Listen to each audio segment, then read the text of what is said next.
How to turn off or on others notifications on Skype mobile. Hello guys, in today's video I'm going to show you how to turn on or off others notifications on Skype mobile. First thing we're going to do is go to Skype and let's go back, and now click on your profile and then go down and you will find this one here, settings. Click on it and here you will see this one, notifications.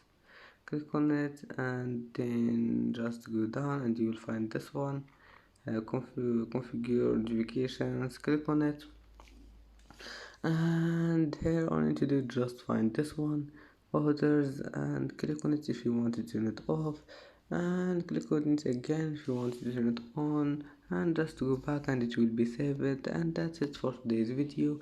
If you like this video, please don't forget like and subscribe, and see you in the next video.